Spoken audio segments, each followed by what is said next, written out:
હર હર મહાદેવ, જય માતાજી। આજના મિની બ્લોગમાં તમારું સ્વાગત છે। જાગીને બાપાએ ચાંદલા કરાવી લીધા છે, નાહી ધોઈને ફ્રેશ થઈ ગયા। ત્યાં વિધિબેનને જો આંગણવાડી જવાનો ટાઈમ થઈ ગયો, ત્યાં દાદા કે લાવો આંગણવાડી મૂકી આવો।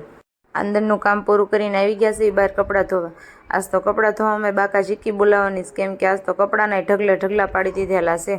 પછી તો મણી હાબુ ઘોંસવા તે અને પાયલ બેહી ગઈ છે મશીને બ્લાઉઝ સીવવા। અને આમ જો અમારા વિધિબેનના રમકડા ક્યાંય હરખું ન હોય, બધી બાજુ રમકડા। અને વાગી ગયા છે 12। હવે આપણે બનાવવાની છે વઘારેલી ખીચડી।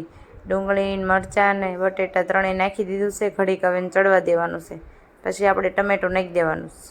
હવે ડુંગળી ને બટેટું ને એવું ચડી ગયું છે, ટમેટું નાખી દેવી અને હવે ખીચડી ચડે ને ત્યાં સુધીમાં આપણે છે ને થોડીક ફરફદુડી ફરવાની ફરી લેવી।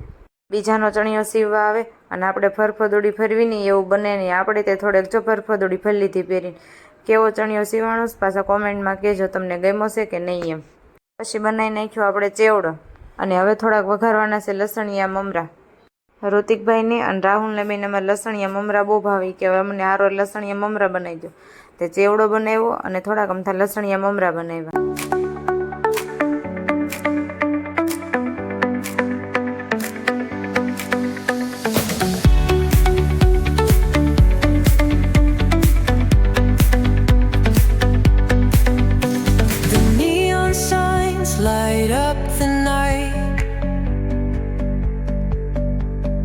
લસણિયા મમરા બનીને જો રેડી થઈ ગયા છે। હવે આજે બનાવી નાખી સરગવાની કઢી। આ અમારે છેલ્લો સરગવો હતો, હરગવો અમારે કાપી નાખ્યો છે, એટલે આજે સરગવાની કઢી બનાવી છે।